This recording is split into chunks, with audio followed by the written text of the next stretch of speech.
Listen to this.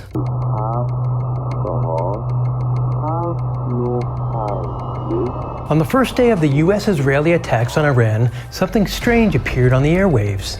A mysterious shortwave radio broadcast, a man's voice calmly reading random number sequences in Persian.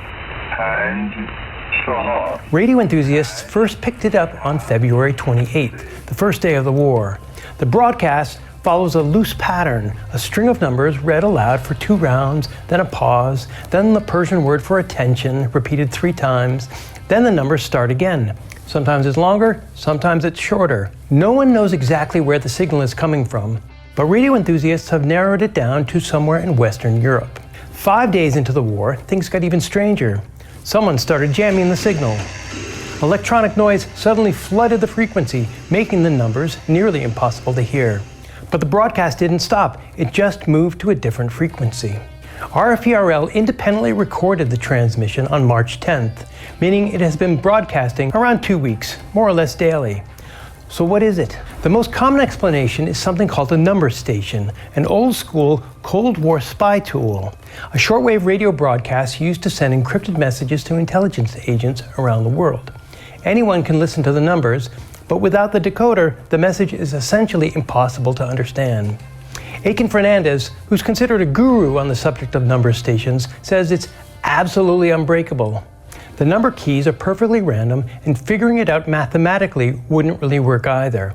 And even if you translate them into words, the message would likely still make no sense without the right decoder key.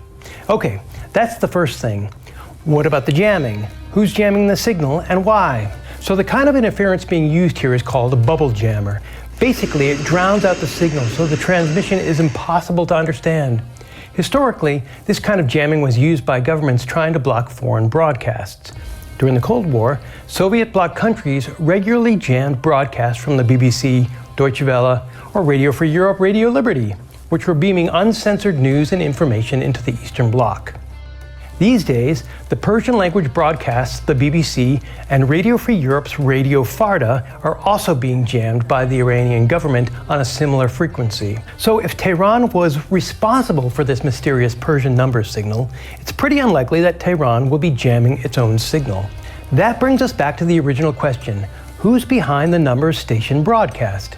Could it be the United States sending coded messages to agents inside Iran? Or maybe it's Israel? Or how about Turkey, which is no fan of the Iranian government? Then it gets even muddier. ABC News reports that the US government had sent an alert to law enforcement agencies about an intercepted encrypted transmission. The transmission could, quote, be intended to activate or provide instructions to pre-position sleeper assets operating outside the originating country. ABC quoted the alert as saying. The CIA did not respond to requests for comment. So for now, the signal remains a mystery. What do you think? Let us know in the comments.